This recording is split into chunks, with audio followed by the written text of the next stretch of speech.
다른 거 일정 같은 거 이제 하지 말고 조금 자문을 좀 받거나 좀 이렇게 하자. 내가 한번 홍 대표한테 아주 날카로운 질문 좀 잘해봐요. 나이트 클럽도 가기 싫어하는 성격이에요.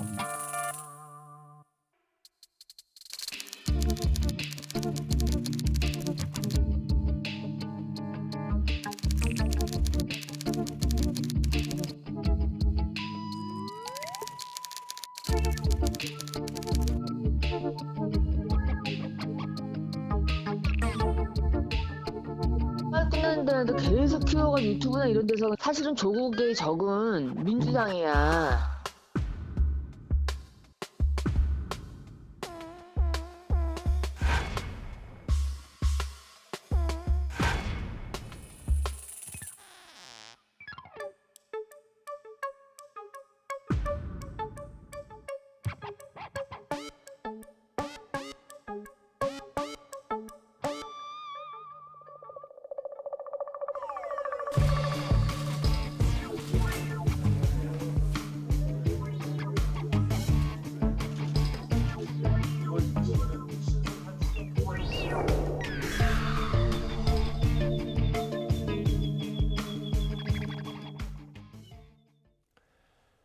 국민의힘 윤석열 대선 후보의 부인 김건희 씨의 녹취 파일이 어제 MBC 보도를 통해서 공개됐습니다.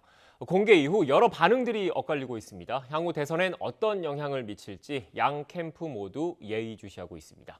남영희 더불어민주당 대변인, 박정하 국민의힘 선대위 공보수석 부단장과 이야기 나눠보겠습니다. 안녕하세요. 안녕하세요. 네, 안녕하세요. 한 주 잘 지내셨습니까? 네. 먼저 아무래도 오늘 가장 큰 관심사, 어제 방송된 김건희 씨 녹취록 내용이 아닐까 싶은데 두 분 모두 방송 보셨습니까? 네. 어떻게 보셨습니까?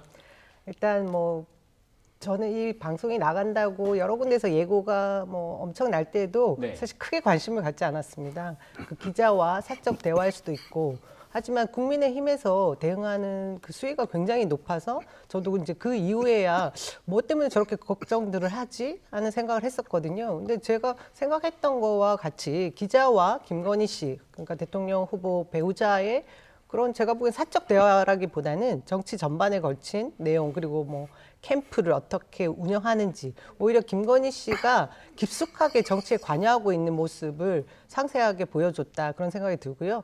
그 MBC 스트레이트 보도를 보신 분들 반응이 굉장히 다르더라고요. 애초에 너무나 기대가 높았던 분들은 좀 저급한 여러 가지 생각들을 하신 부분들이 있는 것 같고요. 근데 저는 기대 없었다가 봐서 그런지 사실 내용 하나하나는 굉장히 충격적이었습니다. 네.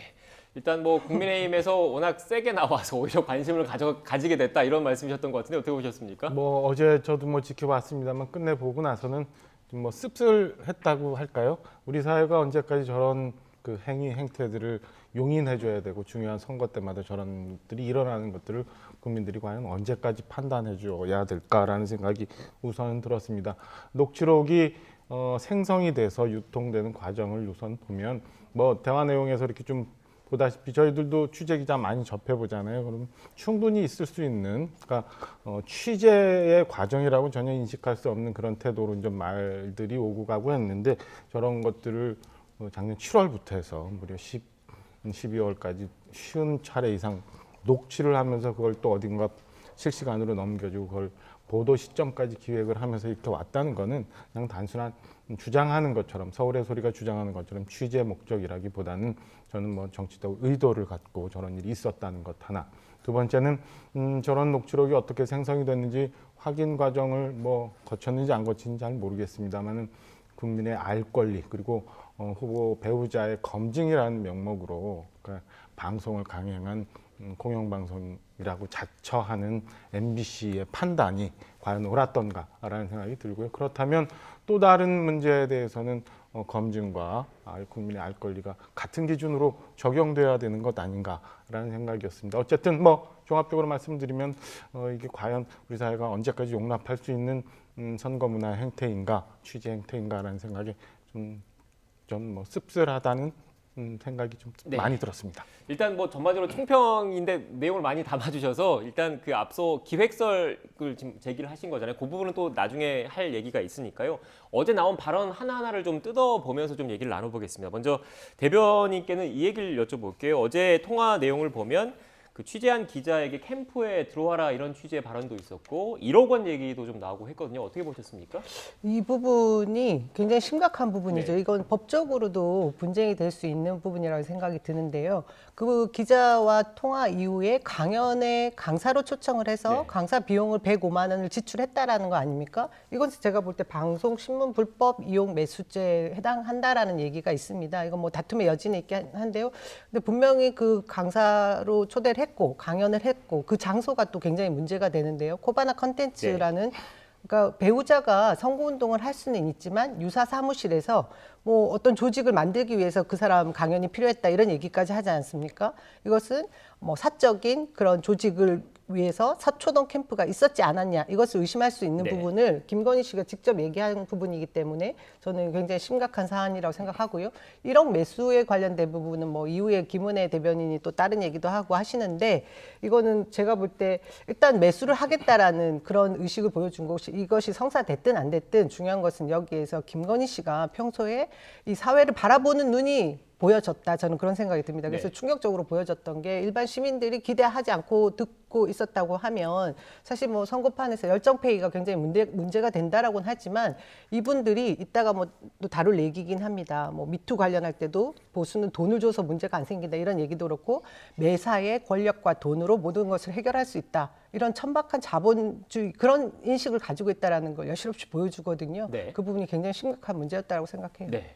결국엔 뭐 국민들이 판단할 문제 아닌가 싶은 생각이 들고요. 그다음에 전체 그 대화의 그 맥락을 좀 이해하면서 봐야 될 것 같아요. 첫째는 우선 강연료 얘기하는데 글쎄 강연료를 오히려 지급을 안 했으면 또 문제가 되지 않았을까 싶은 생각이 들고 이거는 뭐 말씀하신 것처럼 논란이 될 수 있는 여지가 있다면 민주당에서 충분히 저는 법적으로 문제를 삼아도 되고 법적으로 오히려 가서 법원의 판단을 받는 게 낫지 않나 싶은 생각이 듭니다. 두 번째는 1억 매수설이라고 표현하는데요. 그 앞대와 보면은 뭐 현재 상황에 대해서 이 뭐 기자라는 사람이 좀 어려운 상황을 얘기를 했고 그럼 뭐 얼마든지 줄 테니까 같이 일해보자라고 하는 게 맥락이 굉장히 농담 비슷하게 지나가는 얘기였거든요. 저걸 뭐 이런 글자 활자를 보면서 굉장히 1억 매수설이라고 몰아가는 것 또한 저는 뭐 작은 문제를 굉장히 크게 부풀리게 하는 것 아닌가라는 생각이 듭니다. 결국에 어쨌든 저는 뭐 전체 대화가 다 공개가 되고 있고 지금 뭐 유튜브나 여러 곳에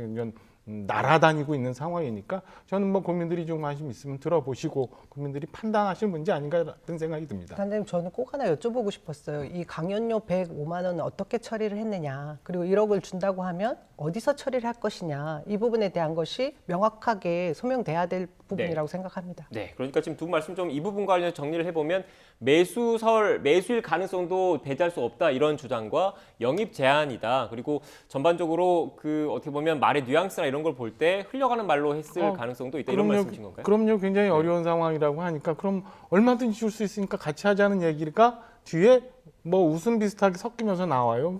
그거를 뭐 2억 뭐 매수설이라고 얘기할 수 있을까 싶을 정도예요. 그래서 네. 알겠습니다. 일단 다음 그 발언도 좀 짚어봐야 될 것 같아요. 민주당 입장에서 본다면 조국 전 장관의 적은 민주당이다. 이런 발언도 있었는데 여기에 대해서는 어떻게 생각하십니까? 저도 또 충격적이었습니다. 이분이 굉장히 그 기자와의 그 국민의힘에서는 사적 대화일 거다라는 얘기를 하면서 연약한 여자 뭐 그런 인격을 건드린 문제가 된다고 하면서 MBC에 방송 금지 가처분 신청을 했었지 않습니까? 이런 이유들이 다 깡그리 무시되는 부분도 저는 여기 있다고 봐지는데요. 내용 전체적인 부분을 보면 보수도 갈라치게 하고 민주당도 갈라치게 하고 뭐 그런 대단한 그 힘을 발휘하신 부분이라고 생각해요. 근데 조국 전 장관의 적은 민주당이라는 얘기는 제가 이 부분을 들으면서 뭐 유시민 전 장관이 굉장히 시끄럽게 했고 뭐 언론 자기가 주목받기 위해서 그런 말을 했다라는 얘기를 했습니다. 그럴 만한 위치에 있는 분 아니고요. 중요한 거는 검찰을 공격해서 과하게 공격해서 이렇게 일을 했다 뭐 이런 얘기를 하는데 이것은 결국 정치 보복을 했다라는 거거든요. 보복 수사를 했다라는 거를 자인하는데 이것이 김건희 씨가 스스로 한 것이 아니지 않습니까? 배우자 윤석열 후보가 옆에 같이 있었다라는 얘기밖에 되질 않아요. 저는 지금 그 표창장 하나로 저 진짜 대한민국 들었다 놨다 했던 이 사건이 있습니다. 근데 정작 본인은 허위 경력에 대한 수사도 아직 이루어지지 않고 그 부분을 돋보이고 싶은 욕심으로 포장을 했던 지난번 그 포장된 사과가 떠오르지 않습니까? 그런데 지금 말씀하고 있는 이 부분은 김건희 씨는 계속해서 검찰의 그 문제를 민주당으로 돌리고 있는 것이 얼마나 적반하장이며 아나무인이며 좀 이 처사가 굉장히 불쾌했고 충격적이었는데요. 어쨌든 저는 이 부분에서 많은 국민들이 판단을 내려주실 거라고 생각합니다. 이것은 정치 보복 수사였다라는 것을 본인 스스로 자백했다 그렇게 생각합니다. 네, 어떻게 들으셨습니까? 어제 저녁도 오늘 저녁도 아마 어디 저기 그 저녁 요새 뭐 코로나 때문에 많이 못 모이시지만은 좀 저녁 반주 한잔 하면서 하시는 자리 가면 다 이런 얘기 하실 거예요. 그러니까 앞서도 전제했지만 이게 취재 과정, 취재원과 취재 기자의 입장이라보다는 누나 동생 얘기하는 사이에서 나왔던 걸 전제로 하면 조국 전 장관의 적은 민주당이다. 혹은 뭐 조국 수사를 너무 공격해서 윤석열만 키워줬다 이런 얘기들이 저는 한간에서 얼마든지 나올 수 있는 얘기들을 쉽게 했던 건데 너무 애써 그걸 정치적으로 해석을 하고 의미를 두려 하시려는 거 아닌가라는 생각이 듭니다. 그래서 저는 뭐 여기 나왔던 얘기를 일일이 하나씩 언급해서 반박하기보다는 네. 국민들이 보시고 판단하시는 생각이 맞을 것 같아요.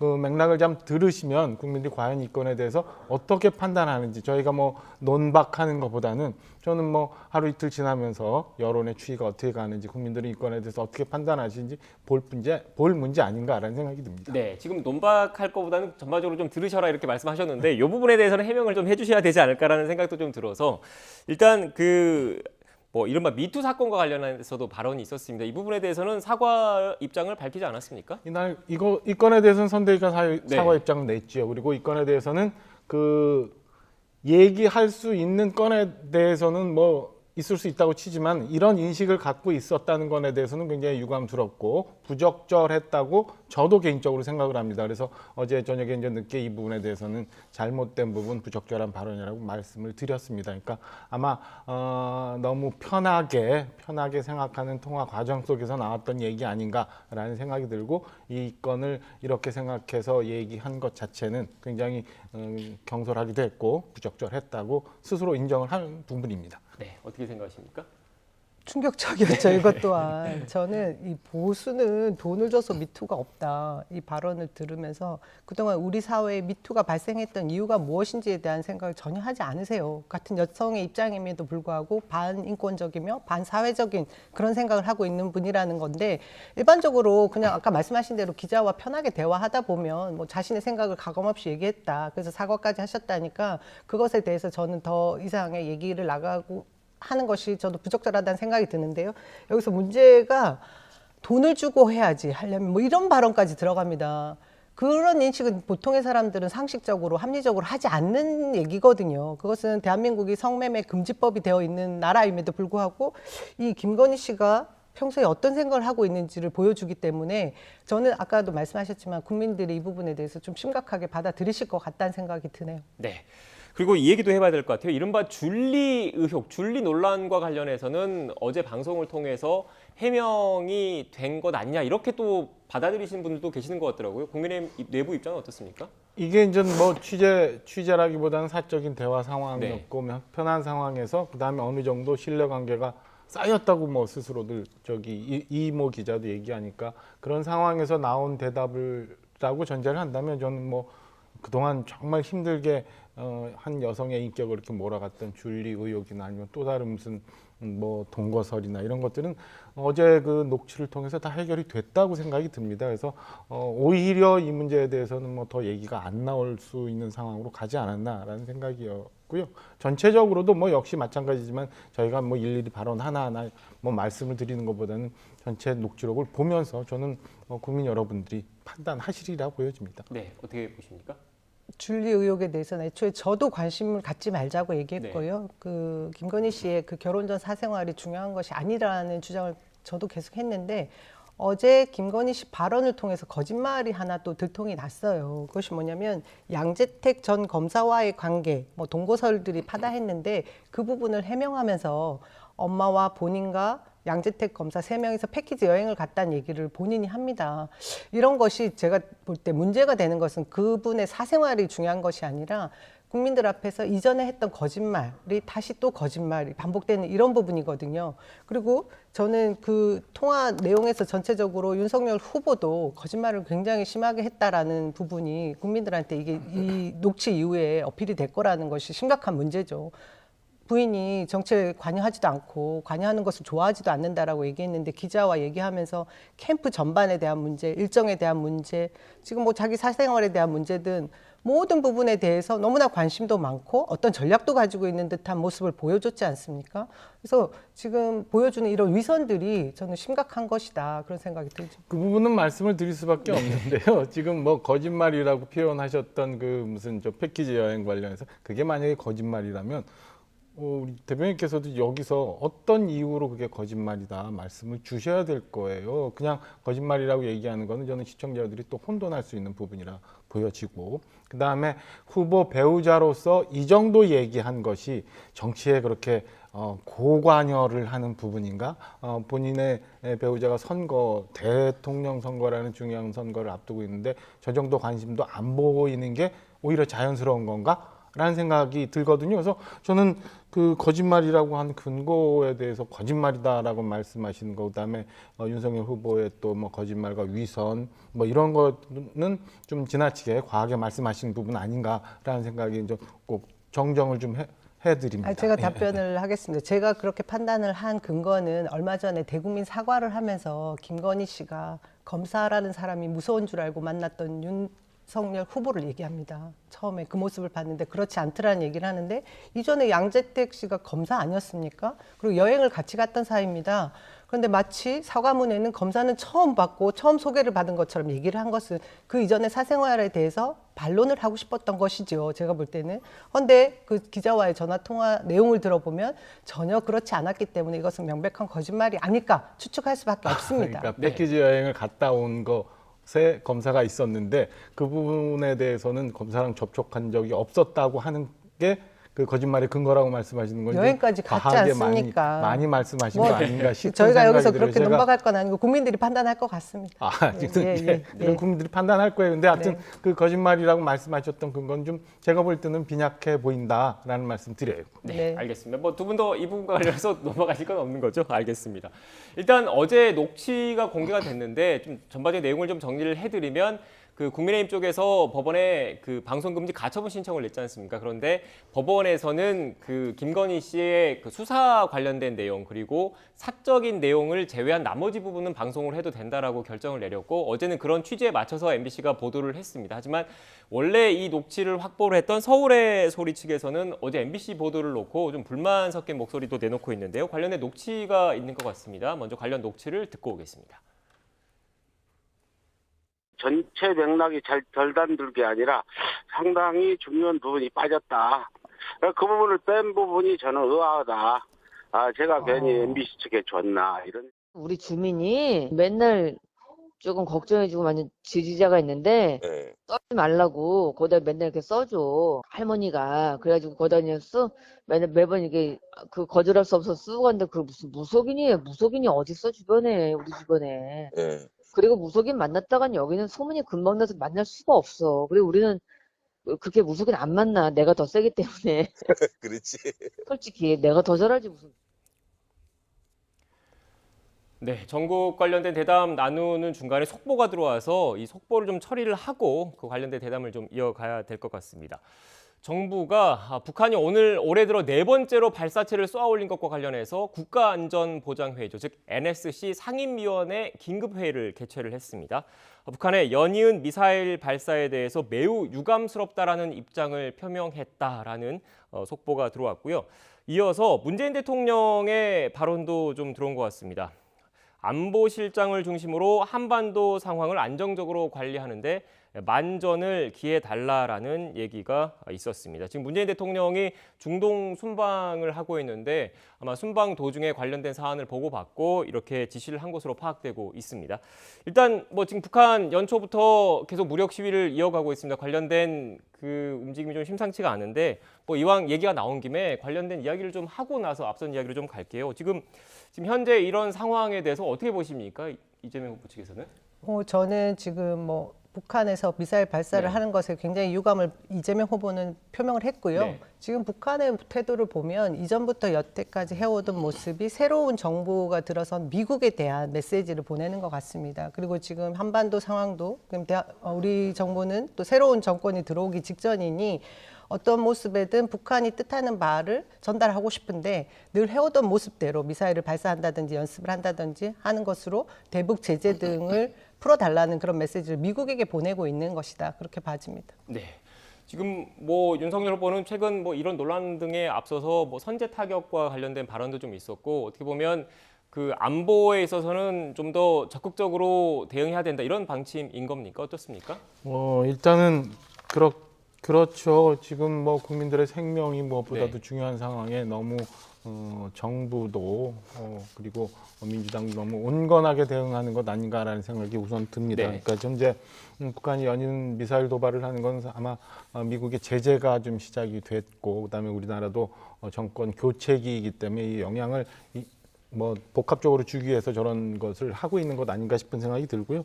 저는 뭐 대통령의 좀 전에 있었던 그 한반도의 안정적 관리, 그 다음에 뭐 NSC 상임위가 열려서 유감이라고 표현한 것 자체가 북한의 계속된 미사일 도발을 용인하고 너무 쉽게 넘기는 것 아닌가라는 생각이 듭니다. 과거 제가 청와대에 있을 때 북한이 미사일 도발을 하면 NSC가 즉각 열려요. 즉각 열리고 대통령이 직접 주재를 하면서 사실은 이 정도 연이은 도발이 있으면 규탄을 해야 되는 거고 국회에서도 뭔가 성명이 나와야 되는 건데 저는 너무 쉽게 대응을 하고 있어서 북한이 저렇게 쉽게 얘기를 하고 있는 것 아닌가라는 생각이 들고 민주당 일각에서 윤석열 후보의 뭐 선제 타격에 관해서 이게 무슨 전쟁을 하자는 거냐라고 하면서 국민들한테 이제 위기감을 촉발시키는 것들이 있는데요.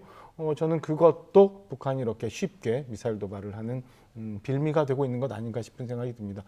대한민국이 존재하는 이유는 국가가 존재하는 것은 어떤 경우든 국가를 보호하고 국민의 생명을 지키는 건데 그러기에는 지금 대응이 너무 연약해 보인다라는 저는 개인적인 생각입니다. 네, 지금 관련해서 지금 뭐 이왕 나와서 저희가 지금 그 윤석열 후보와 이재명 후보의 안보 관련된 녹취를 또 준비를 했습니다. 그 내용을 좀 듣고 대변인님께 또 질문을 좀 드리겠습니다. 우리 수도권에 도달해서 대량 살상을 하는데 걸리는 시간이 1분 이내입니다. 요격이 사실상 불가능합니다. 선제 타격 밖에는 막을 수 있는 방법이 지금 없고요.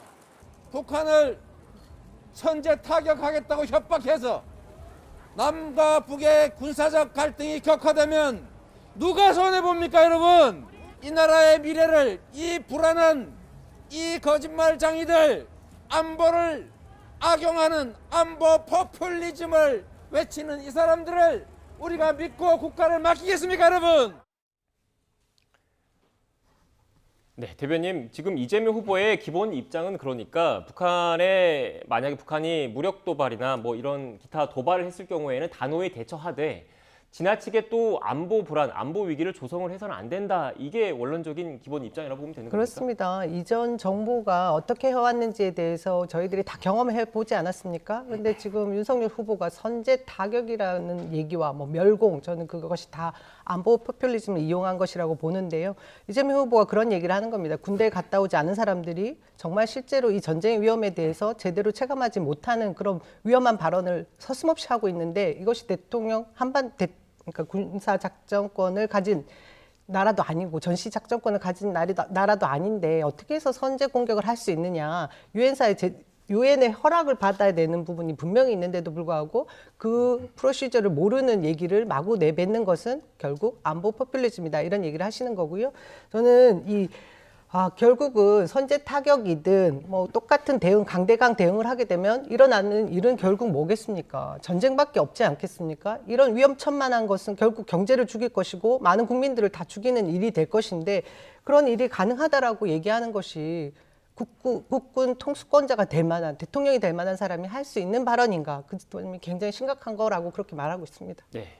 저는 뭐 어떻게 저렇게 얘기를 하시는지에 대해서 좀 여쭙고 싶어요. 오히려 민주당 분들한테 그다음에 이재명 후보한테. 그러니까 지금 북한이 연일 쏘고 있는 거는 마10 정도 된다는 거예요. 그래서 발사가 되면은 뭐 1분 이내에 뭐 한반도 전체가 다 초토화되는 상황인데 저희가 갖고 있는 휴민트 자산, 정보 자산을 등을 활용을 해서 이게 동해안으로 가는지 아니면 만약에 한반도를 향했다면 선제 타격 외에 국민들의 생명을 보호할 수 있는 부분이 어떻게 있는 건지 한번 여쭙고 싶어요. 작년 2021년 10월 합참에 대한 국정감사에서도 민주당 소속 의원들 몇 분도 선제 타격 얘기를 했고 합참의장도 분명히 거기서 선제 타격 얘기를 해요.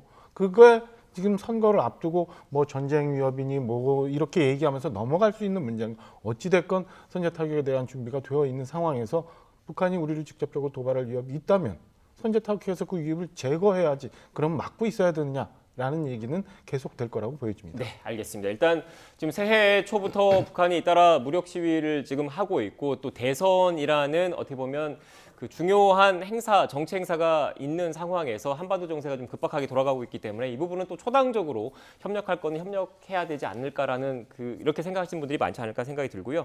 관련해 속보가 좀 많이 들어와서 먼저 이 주제를 다뤄봤고 다시 앞서서 이 내용만 좀 간략하게 다루고 여론조사 결과를 좀 살펴봐야 될 것 같아요. 오늘 그 윤석열 후보 측 캠프 무속인 논란이 좀 불거졌습니다. 여기에 대해서 어떻게 봐야 되겠습니까? 일단 보도 내용이 사실관계와 다릅니다. 네. 그러니까 지금 논란이 되고 있다는 사람이 이제 무속인이라고 표현할 수 없는 상황인데 아마 네. 특정 매체가 무속인이라고 표현한 것 같아요. 그 사람은 대한불교 종정협의회 기획이사 그리고 어떤 인쇄 매체 사장이에요. 그래서 무속인이라고 표현하는 것은 아마 역시 아까 앞서 저희가 봤던 것처럼 김건희 씨 통화 내용들 일부 그다음 민주당 의원들의 일부 발언 등에서 나온 것처럼 마치 무속, 샤만 뭐 이런 것과 연계시키기 위해서 뭐 그런 걸 했던 것 아닌가라는 생각이 들고 보도 내용과 달리 캠프에는 굉장히 뭐 다양한 사람이 왔다 갔다 할 수 있으니까 근데 그렇게 몇 번 왔다 갔다 한 흔적은 보입니다만 이 사람이 무슨 뭐 고문으로 해서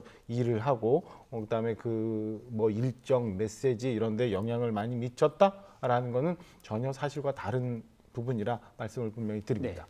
이런 부분은 김건희 씨와 기자와의 대화 속에도 나옵니다. 본인은 영적인 존재이고 그리고 도사들하고 대화를 자주 한다 이런 얘기를 하고요. 실제로 홍준표 후보가 페이스북에 그런 말을 했습니다. 최순실 그 사태가 다시 급속하게 확산되는 것 같다. 제가 아까 말씀드린 서초동 캠프라고 이른바 하는 그곳에서 이 건진 법사 뭐 이런 이름을 통칭되는 그분이 거기서 인재 영입을 하는 그런 역할을 했던 네. 고문의 역을 했다라는 게 지금 기사로 나와 있는데 이거 굉장히 심각한 사안이다 이런 얘기를 하고요.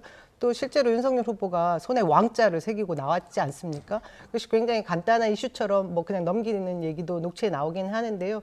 저는 이런 내용들을 전체적으로 보면 김건희 씨가 본인이 더 센 사람이다 이런 얘기를 하고 그런 발언들을 통해서 자신이 믿고 있는 것이 결국 무속 그리고 권력, 돈 뭐 이런 것들을 다 보여주고 있거든요. 그래서 이게 돌고 돌아서 다시 제2의 최순실 사태로 가지 않을까 하는 우려들을 국민들이 할 수 있겠다라는 생각이 들죠. 네. 뭐 그동안 사실 민주당이 이런저런 얘기를 해오면서 이번 통화 내용도 7시간이라고 명명한 것 뭐 이런 것들을 보면은 그 특정의 이미지를 씌우기 위해서 이렇게 몰아왔던 것 아닌가라는 생각이 듭니다. 그래서 일단 오늘 아침에 있었던 그 소위 말하는 일간신문의 보도 내용 자체가 사실과 네. 다르다는 점, 두 번째 말씀하신 그 뭐 서초동의 캠프 그다음에 거기서 뭐 면접 뭐 이런 것도 관련해서 사실과 다르다는 점, 그다음에 홍준표 의원이 최순실을 언급했던 거는 그런 무속이나 샤만과 관련한 것이 아닌 뭐 국정 뒤에서 영향을 미치는 그런 취지의 최순실을 언급했던 거기 때문에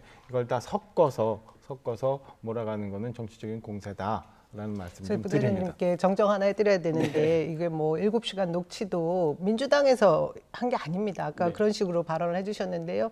이 뭐 기자와의 대화든 7시간 45분의 녹취든 이것이 민주당과는 전혀 관계가 없었던 일인 거는 명확히 밝혀야 되겠습니다. 네, 알겠습니다. 오늘 뭐 어제 MBC 보도에서 나온 김건희 씨 통화 녹취 관련된 보도 그리고 북한의 일단 무력 시위와 관련한 그 두 후보 측의 입장까지 좀 들어봤고 여론조사 결과 마지막 주제로 좀 한번 살펴봐야 될 것 같습니다. 어제와 오늘 나온 여론조사 결과를 먼저 좀 살펴보겠습니다. 그래픽 띄워주시죠. 네, 한국사회여론연구소 KSOI 자료인데요. 이재명 후보가 36.2%, 윤석열 후보는 41.4%, 안철수 후보는 9.6%를 기록을 했고요. 심상정 후보는 3.6% 기록했습니다. 다음 그래픽 보여주시죠. 네, 이번엔 리얼미터 자료입니다. 오마이뉴스가 의뢰를 했고 이재명 후보는 36.7%, 윤석열 후보 40.6%, 안철수 후보 12.9%, 심상정 후보 2%를 기록을 했습니다. 지금 뭐 맨 마지막 답변을 대변인께서 하셨으니까 이번에는 부단장님께 먼저 질문을 드릴게요. 일단 그 그래픽을 좀 보면 알겠지만 윤석열 후보의 하락세가 멈추고 좀 반등세에 접어들었다 이렇게 내부적으로 보고 계시는 겁니까? 네, 그러니까 지난주는 뭐 이게 바닥인지 아니면 좀 상승을 할 수 있을지 좀 봤습니다만 이번 주 나오는 결과 보니까 이제 상승을 하고 있는 게 맞는 것 같아요. 그래서 그동안 내용이 좀 수습이 됐고, 그다음에 메시지의 전달 방식을 바꿨고, 그다음에 적극적으로 이제 정책 공약들이 나오면서 아마 흩어졌던 지지세들이 다시 모이고 있는 것 아닌가라는 생각이 듭니다. 그게 이제 안철수 후보의 반등과 같이 이제 연관돼서 보여지는 부분이고, 이재명 후보는 여전히 이제 그 40%의 벽을 못 뚫고 있는 것들이 이번 주에도 계속 관련되어 와서 진행되고 있다. 그래서 설 전까지의 지지율이 굉장히 중요한데 설 전까지 이 변화들을 한번 봐야 될 것 같다는 생각이 듭니다. 네, 마의 40%를 얘기해 주셨는데 어떻게 보십니까? 저는 지금 뭐 여론조사가 출렁이는 측은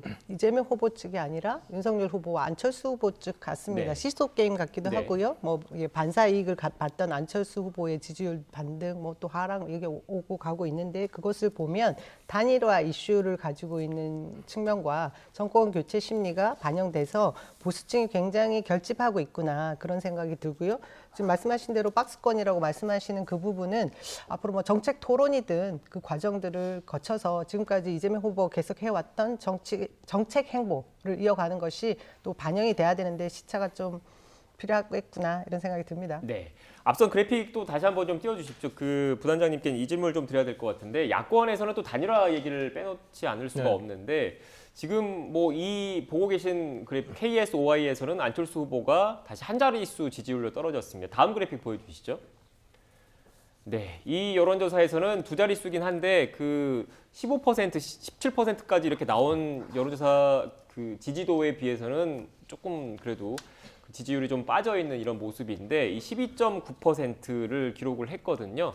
일단 뭐 물론 여론조사 기관 그리고 기간에 따라서 특정 수치가 다르기 때문에 뭐 수치에 따라서 일희일비할 필요는 없겠지만 지금 이렇게 안철수 후보 지지율이 만약에 그 15%를 넘지 못하고 더 치고 올라가지 못할 경우에 단일화 국면은 어떻게 돼야 된다고 보십니까? 일단은 뭐 그 추운 날씨 안철수 후보 열심히 이제 선거운동하고 다니시는데 네. 이런 말씀드리기는 죄송하긴 하지만 저는 지금 정권 교체 지수가 굉장히 높고 그다음에 선거 국면이 갈수록 사실은 양강의 후보로 수렴될 가능성이 굉장히 높거든요. 지금 이번 조사에도 나오고 있는 것처럼 이제 안철수 후보가 KSOI 조사에서는 한 5%포인트 이상 좀 하락을 해요. 그래서 저는 설 전까지 그리고 공식 선거 운동이 시작되는 2월 중순 전까지 상당히 많이 안철수 후보의 그 지지율이 조정 국면을 받을 거고 그렇게 되면은 말씀하신 것처럼 그동안 얘기가 많이 됐던 단일화에 대한 압박 내지는 이런 것들은 오히려 저희 입장에서는 없어지지 않을까. 그래서 그때 가면 안철수 후보가 그동안 본인이 얘기했던 것처럼 지난 그 재보궐선거에서 얘기했던 것처럼 정권 교체에 대한 본인을 향한 압박 내지는 그 명제를 어떻게 수행할 건가 이제 고독하게 고심해야 되는 단계로 가지 않을까라는 생각이 듭니다. 네. 이제 50여일 남았지 않습니까? 근데 단일화를 하기 위해서는 설 전에 이미 얘기가 돼야 되지 않나 시간적인 한계가 있기 때문에 제가 볼 때는 그 부분에서 단일화가 상수이긴 하지만 쉽게 이루어지기에는 시간이 촉박해 보이는 부분이 있고요. 또 남은 이제 정책 토론 양자 대결이 있지 않습니까? 그 이후에 변화가 어떻게 올 것인지를 좀 지켜봐야 될 부분이 있다고 생각합니다. 네, 이 자리에 또 안철수 후보가 안 계시기 후보 측이 안 계시기 때문에 이 얘기만 하고 오늘 대답 마무리 지어야 될 것 같습니다. 일단 뭐 안철수 후보 측에서는 정책 공약을 계속 발표를 하고 있고 또 그 두 양강 후보보다는 상대적으로 비호감도가 낮다라고 판단을 하면서 충분히 지지율을 더 끌어올릴 수 있다라고 생각하실 수 있다는 점을 참고로 말씀을 드리고요. 아직 기간이 많이 남았기 때문에 여론조사 추이는 좀 더 지켜봐야 할 것 같습니다. 지금까지 남영희 더불어민주당 대변인 박정하 국민의힘 선대위 공보수석 부단장과 이야기 나눴습니다. 오늘 말씀 고맙습니다. 고맙습니다.